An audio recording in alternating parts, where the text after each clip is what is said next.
We will discuss today why scientific research is conducted scientifically.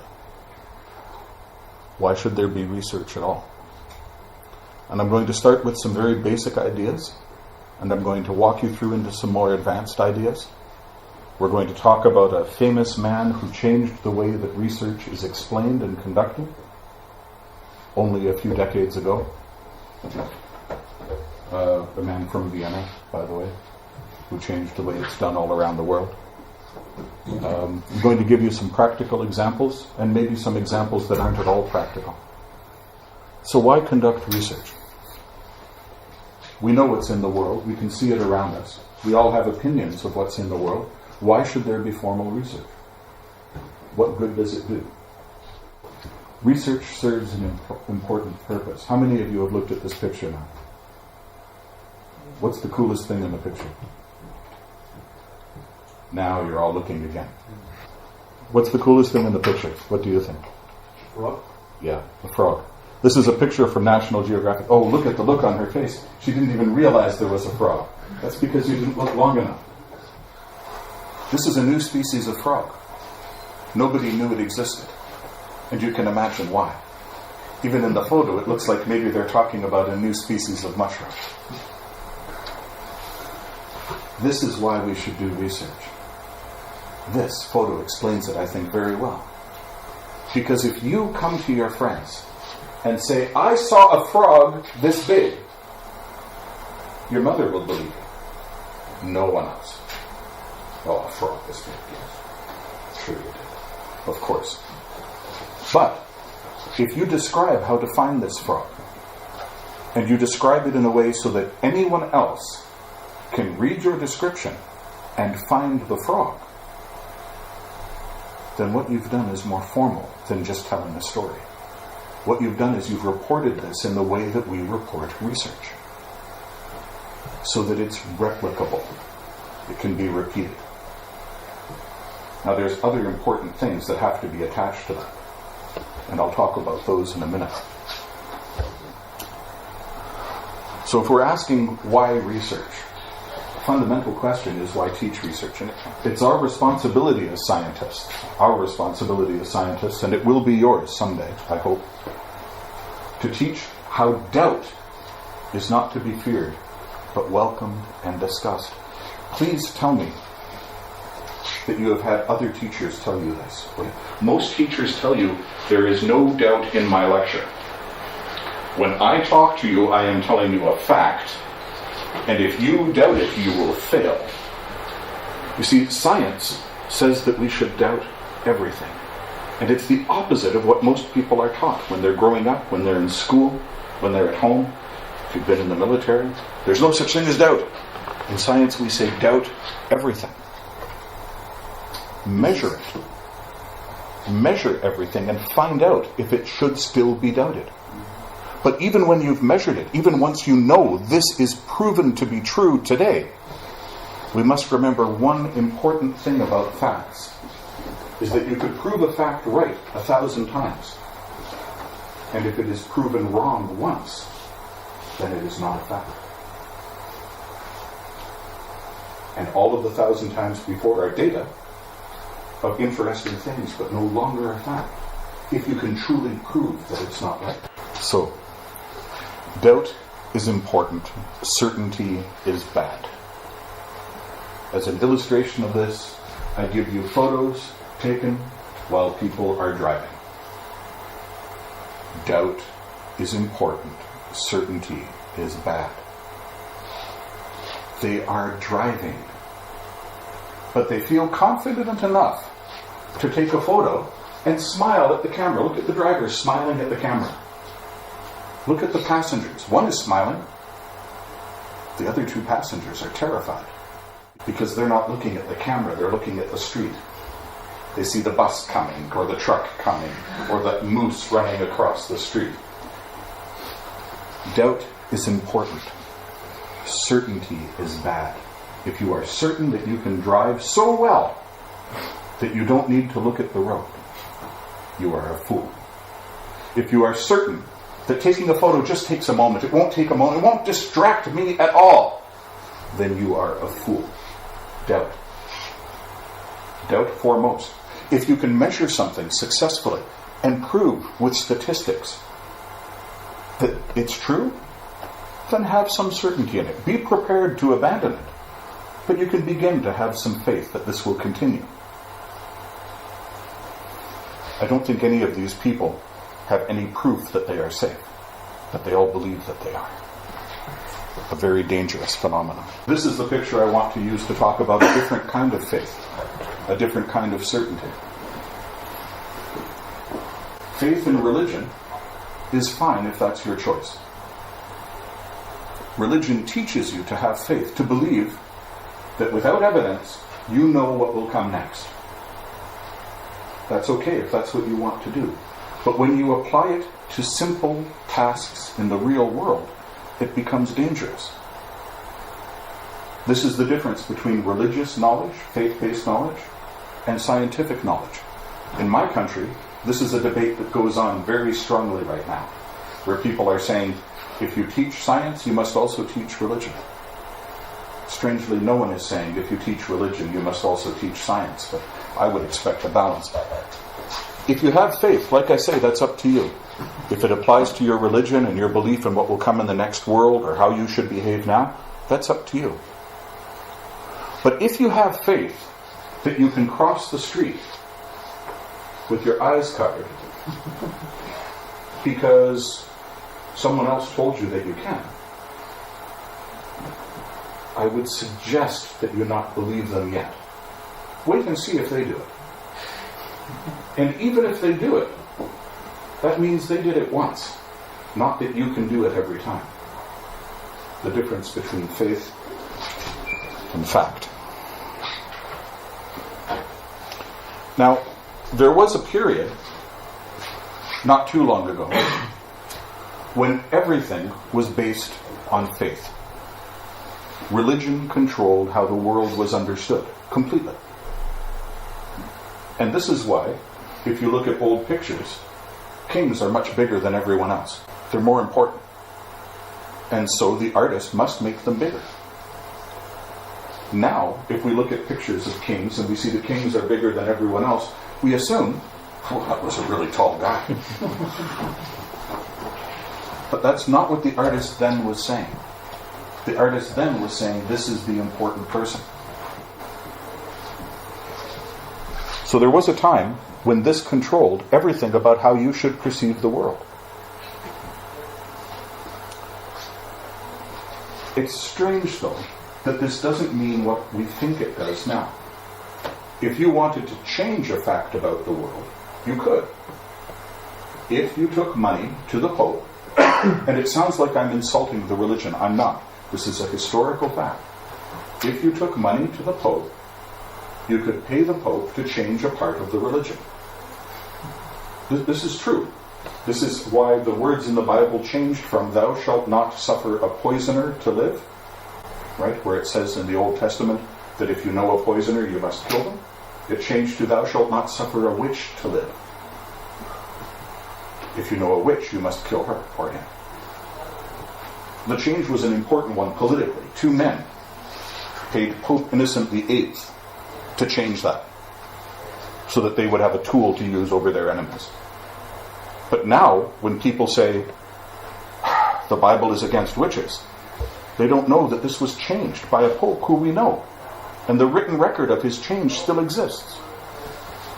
And a few hundred years ago, when they were hanging witches in North America and burning witches in Europe, they didn't know then that that part of the religion had changed. But they believed it without any evidence, except the word of the people they believed were always telling the truth. Do you know what this is? Famous scientist? Terrible moment? Anyone? Ah, good. Who said that?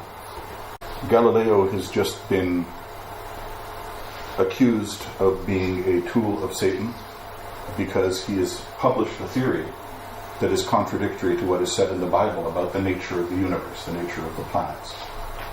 And so he is told he must renounce his theory or be killed, or possibly just put in jail for the rest of his life. Because something that he observed that was different than what everyone knows is so dangerous as an idea that he should not be allowed to share it with anyone.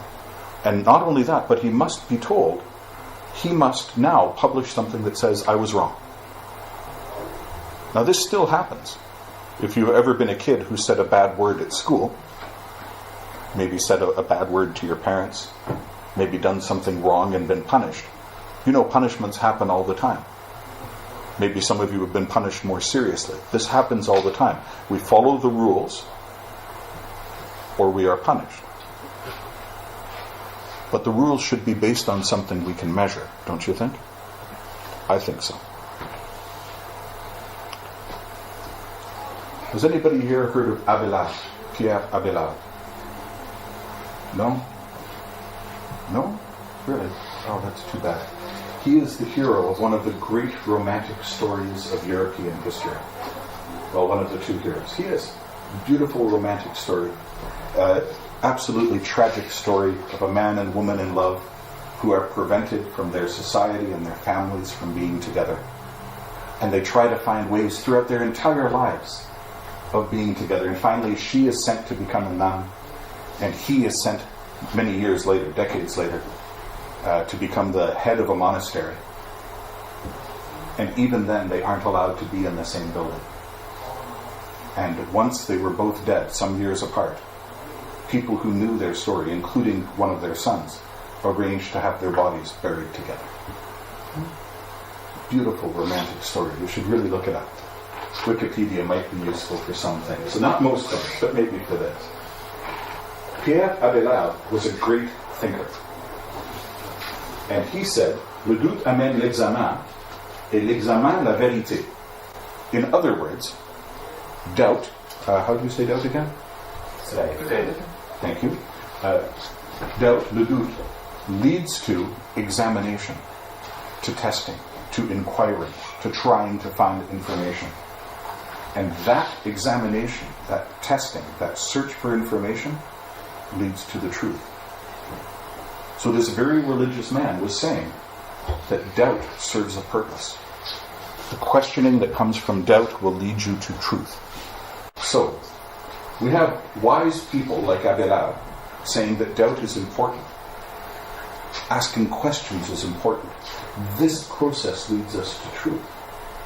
But at the same time, we have institutions like government and the church and other groups, scientific groups, for instance, saying, don't question me.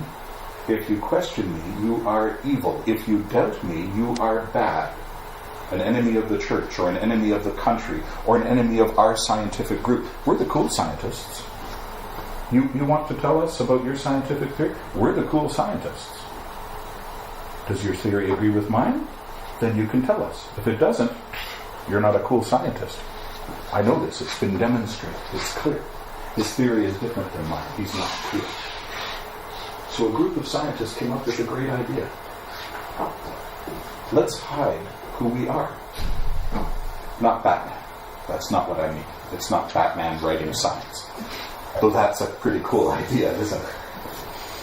The way they hid who they are is they decided when you give your theory, your new scientific observation or theory, idea, discovery, when you give this to a group of scientists to read, they should not know who wrote it. Then, they're thinking, well, maybe it was written by one of us. Or maybe it was written by someone else. Maybe it was written by the king or by the pope. I don't know. So the safest thing is to read it carefully and decide your opinion, not based on who it comes from, or who it might have come from, but based on the ideas in the paper. Cool, right? Now there's another half to that that came later. The other half is the person who's writing the paper shouldn't know who's going to read it. Because say we're writing together and we're submitting a paper to the cool scientists, right? Well, we know who they are. So if we want our paper to become accepted, then we have to make sure we put his idea in it, and we put his idea in it, and we put 2 of his ideas in it, because he's very important. Right? So instead, if we decide whoever reads this paper and judges it will not be known to the people who write the paper, then again, you must write a paper giving your best explanations, your best ideas, the best quality you can, not just what you think they want to hear. So if you're writing an assignment for me, and you write in it, Canada is great, of course that will work. But if you're writing it and you don't know who Professor Hitz will give it to, then saying Canada is great might work, or it might not. Okay? So the mask is worn by the people writing and by the people reading. So, who has heard of Blaise Pascal? His father was a tax collector and had to work all the time, calculate, all the time. And Blaise Pascal, this is not recently. Look at the way he's dressed. I would say look at his hair, but 2 years ago my hair looked like that, mostly. He built a calculator out of wooden parts and string. It's better than that. No one else had built a calculator before. Well, there's talk that maybe a couple of people did, but certainly no one he could have heard of. It's cooler than that. He was still a teenager. It's cooler than that. His father was scared of what education might do to him when he was a young boy, and refused to teach him math or science. He insisted on teaching him languages so that the boy could learn on his own, at his own pace. The boy, so interested by math and unable to find any information on it, wrote his own algebra. He deduced algebra when he was a boy. This is not a stupid man. So yeah, he made a calculator, and that's really, really cool. He also did other really cool things. Let's look at the French. To be sure that a hypothesis is evident, it's not enough to see what happens when you posit it. It's not enough to see what happens next. What you have to do, I'll paraphrase now, what you have to do is see if what it predicts ever does not happen. So it's what I said before. You can observe something happening 1,000 times, and all that it means is that you've seen it 999 times plus 1. But if, under the same circumstances, it fails to happen once, then it's not true. Now we achieve Sir Karl Popper, a man who changed the way the world thinks. Every scientific experiment in the world that is conducted now, every single one in every single country, if it is considered a valid experiment by any other scientists, it is because the people who made the experiment followed something he thought that changed science forever. There's one book in particular, though he wrote several. This book is actually the combination of 2 books that he tried to write when he was in his 20s. Eventually, he put them together and published them. A theory should be considered scientific only if it is empirically falsifiable. Falsifiable doesn't mean that it's wrong. Falsifiable means that with the right conditions, you could prove it wrong. So the idea is that it has to be falsifiable. If you have an idea that you want to express as a scientific idea, a scientific theory, it has to be possible for someone to conduct an easily described test, or a clearly described test, to prove that it is or is not true. If there is no way to prove that it is not true, then it cannot be a scientific theory. Ever, no matter what. Empirically means in a scientific manner, in a manner that is clearly measured. Okay? With clearly defined units of measurement. You know exactly how to measure it, and using this measurement and the method described, if it were not true, you would be able to prove it, and you would be able to